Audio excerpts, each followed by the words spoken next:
it's a funny story, isn't it? Because it's kind of predictable in certain ways. Like Joseph's strategy is not so great.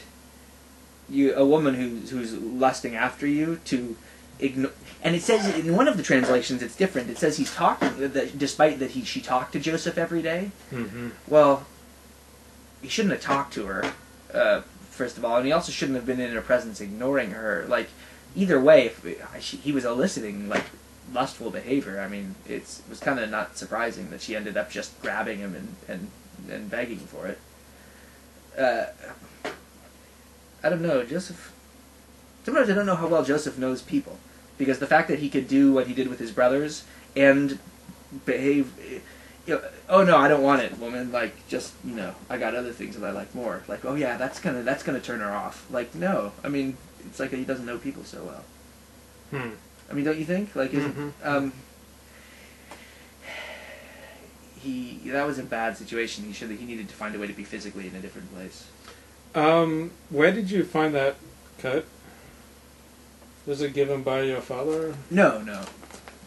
I must have purchased this coat sometime within the last couple of years. And the socks? Socks I believe, are from Las Vegas. And the shoes? The shoes I got at an outlet on the way home from Las Vegas. There's a Skechers outlet. And actually, on December 23rd, there's a Skechers holiday party. I forget the name, but I guess I don't know if he's the CEO or what. He invited me to that party and promised he would bring me a bunch of free shoes. but those are, I like these. They're very comfortable. They look comfortable. Yeah. They are. And this is a whole new look for you that I haven't seen before. Well, yeah, but I mean... It hasn't been this cold before. So. It hasn't been this cold, so this is for the cold. The pants are for I've been dressing up a little more, I think, because of the funereal stuff. Mm-hmm. And the socks? What accounts for the socks? Well, the way I've always been is when I win money in Las Vegas, or I spend it all on stupid hookers. Stuff. Not on hookers. On socks. Well, towels. No towel today, Joey? No, but I'm not sweating. I don't think. But you brought a towel to shore and was like walking down Pico Boulevard with it, wiping and asking, "Is this okay?" Yeah.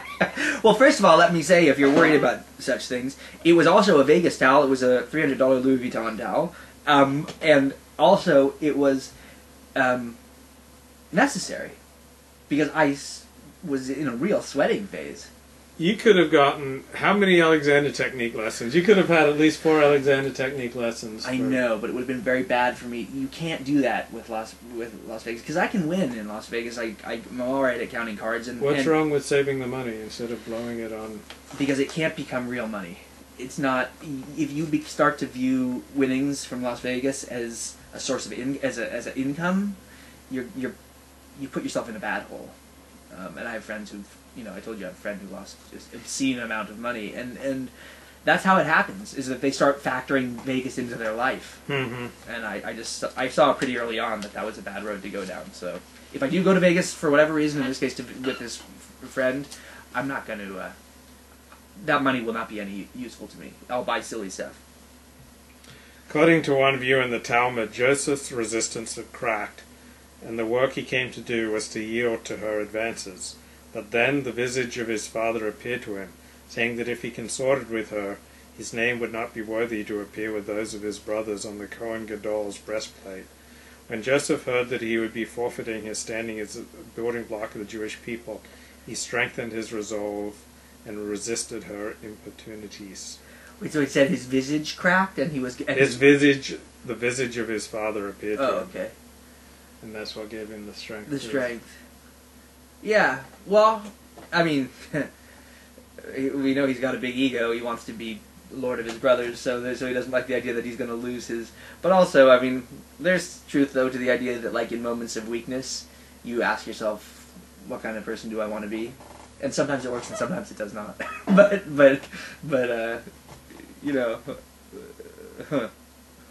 I remember the last few years, like the last 7 years, I've had a rabbi who was my rabbi. And so I would see him in my visage at all sorts of times. And I kind of lived in fear that I was going to get that email from him kicking me out of shul. So I kind of lived in fear for 7 years. And then the email finally came about 5 months ago, and I got kicked out, and now I don't live in fear anymore. Right. Now I can do what I want. Well, now I don't have his visage in front of me, and I can consort with Potiphar's wife to my heart's content. Well, I mean, whether you choose to consort with Potiphar's wife or not, to me that's a beautiful story you just told. Because there's a lot of truth in that story. I mean, and the truth is I think we grow up with, whether it's father or whatever, you grow up with the image of, this is what you've got to do, boy. And and it's kind of not a good way to roll because you discover, because then at moments of failure you realize, well, I didn't really want that anyway, so I'm kind of glad it's over. And so that shouldn't be what, I think for me, that's not what I want to be. What governs me is not the face, the frowning face looking down and saying, boy, do this. It's me figuring out, this is what I dig, That's I guess where I'm at. Does that make sense? Or Absolutely. Yeah. Absolutely. Yeah. I mean, I'm not there, I still have... You still have work to do? Yeah. But I try, and but it's hard, I think we reenact our... Because who is that visage? The visage of this particular rabbi. Now, I'm really not... This isn't about you. I'm saying, I'm applying what I think is a general truth to you. The rabbi is really just another father. And in times in my life where there's been someone who I was like, oh, I gotta do it right, and this is how he would say, it's just a replacement for my dad. And it's like, then you go through your life reliving your childhood again and again. And, who wants that? I mean... What things stood out to you in this week's Torah portion? Well, I mentioned there was this was a very rich one for me. So let me scan through and try to focus on a couple. I guess one, what I already mentioned, the conflict between the idea of Joseph, who was great at uniting people and who wasn't arrogant because he was willing to be the assistant, the perennial assistant to great men, with the fact that he didn't seem to know how he hurt people. And I guess for myself, I want, that's not good. So the other...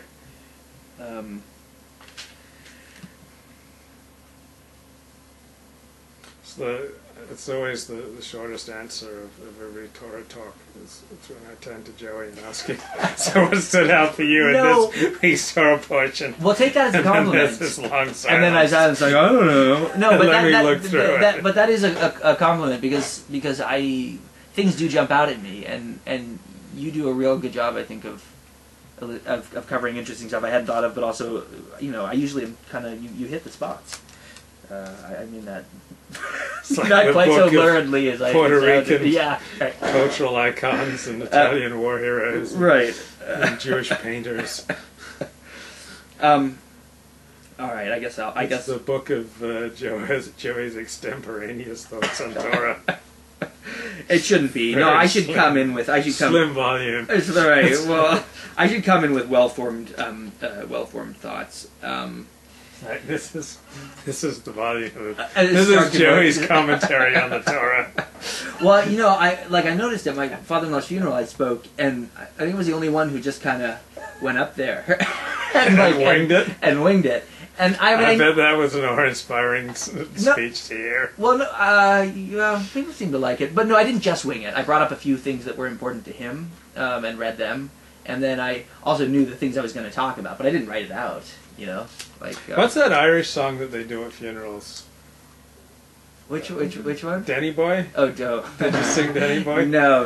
Okay. No, I considered breaking into song, but I thought that might be too weird.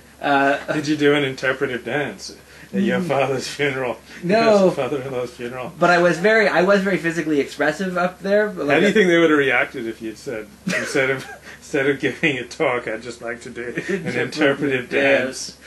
I think that would have crossed a line for them. They just they're used to me being kind of like eccentric. He was eccentric too, or what they think is eccentric.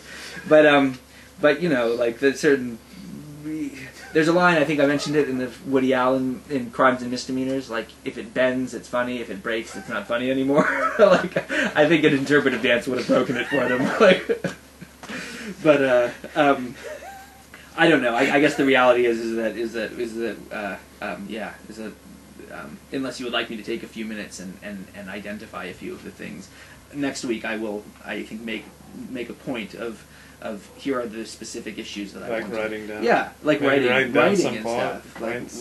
writing down points. Well, just to throw, just to give myself some props, I did, He read this week's Torah. I really read it, and I read some commentaries, and it was a lot going on this week. So I'm okay with my performance this week, but I think next week I have to will be even better. Step it up. Yeah.